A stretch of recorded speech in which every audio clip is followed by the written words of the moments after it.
Okay, good morning. My name's Chuck Manto. I'm very happy to welcome you here today to the Dupont Summit.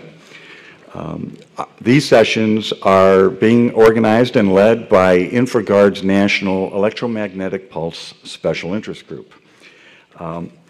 And what we're doing today is we're going to give ourselves the opportunity to have a lot of presentations and some give and take with top leaders around the country who are leaders in policy and technology that impact the whole topic of high impact threats to critical infrastructure. But first I thought I should mention a little bit about InfraGard and the Dupont Summit so you have a context for what we're doing today. First of all, many of you may know, InfraGard is a nationwide association of individuals, about 50,000. And what makes them unique, aside from the fact that they're all involved in critical infrastructure, either developing it, managing it, or protecting it, they do something very unusual. They're the only group of its kind in the country that sign mutual non-disclosure agreements with each other and the FBI.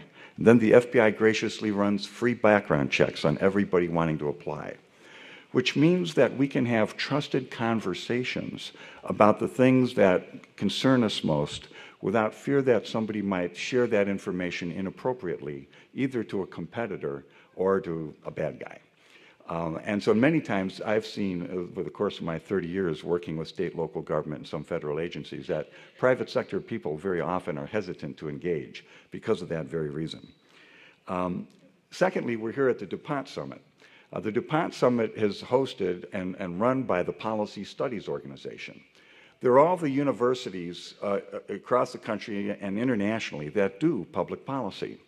And what they do every year is they hold this conference so that their members have a chance to present their academic papers to each other throughout the day. And that's when you have seen the DuPont Summit program today. You'll see that there are a number of other activities going on throughout the day in this very building. Now, last year, at InfraGard, we formed this special interest group called the EMP SIG, standing for Electromagnetic Pulse Special Interest Group. And simply what it does is look at any threat at all that could impact infrastructure nationwide for more than a month. And that's why we look at electromagnetic pulse from a high altitude nuke burst, the 100-year solar storm, a cyber attack, or coordinated physical attack. Last year, we were able to work with the National Defense University, which we'll hear from later today, that put on the first exercises run by contingency planners across a broad spectrum of federal, state, local agencies in the private sector on these issues. Until that happened about a year ago, no federal agency had done any broad-scale contingency planning for this until then. Now, today, as I mentioned, these sessions will not only be webcast, but also recorded, so that later you may have others who may want to see these, or you may want to have access to them, and they'll be available to you. And I mentioned earlier, too, that this material would be covered over the course of a couple of days. So we're going to have a series of 25-minute slots you'll see in your program. But what that means is presenters will only speak for 15 minutes. We even have a timekeeper helping to remind them how far they're getting along. She's going to hold up stuff, just like that. And similarly, we'll be able to take a little bit of time during the lunch hour to network a little bit, but it's going to be very jammed. We're going to run through the day all the way through 6 o'clock.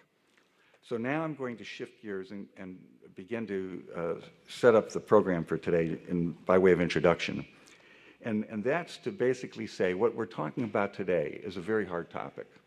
We're looking at any kind of a threat to critical infrastructure, which could result, for example, in a 6 to 18-month power outage for much of the country. And that is such an unthinkable kind of a problem to address. It's very distasteful. You know, it's depressing at the outset. You know, it sounds odd, and most people won't want to deal with it politically. If you're involved in a federal agency, very often it's unwise to talk about anything like this that might upset the American public. There are political ramifications to that. For many people in state and local government, when you start to talk to somebody about this, they basically squint and say, well, this can't possibly be a problem because I haven't heard of it before. Well, what we're doing today in these last, months, and actually some years, because of our present speakers are about to be introduced and give us an overview of the history. Except for a very few people in this room, this is a relatively new topic for most people. Now, one other thing to think about is, we're in a very tough economic time, and many of us who are high achievers were overloaded, half burned out, and our staff's being cut from us. We're not doing everything we'd like to do within our agencies and so on. And if somebody walks up to us and says, we have one more big problem to address, we go into overload.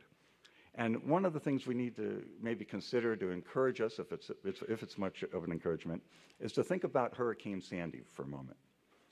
Many people being impacted by Hurricane Sandy, lost jobs. They're far behind in their work, in whether in the private or public sector. And they don't really have time to deal with Hurricane Sandy. But the fact is that the storm is coming anyway. And so just because times are tough and it's really hard to face these issues, we have to do what we can because the storm is coming. And so I hope today, as you listen to the various presenters and have a moment to swap business cards and network a little bit, that you'd be able to encourage each other to find ways to grapple with these issues for that very reason, that the storm is coming.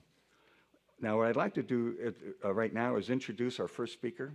His name is Dr. Peter Pry.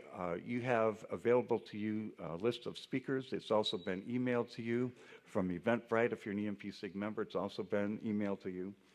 And Dr. Pry has been involved in this field for decades. And he's worked extensively at the CIA and in Congress on these issues, and he'll probably want to highlight one or two of those points that are most relevant.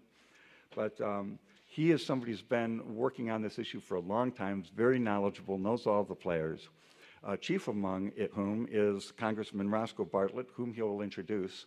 And I've heard Senator Cardin sing his praises at numerous times, including saying things like, Congressman Bartlett was the one who brought energy issues to the attention of Congress before they knew how to save peak oil or climate change. So we're very honored to have them here today, and we have a great lineup throughout the course of the day.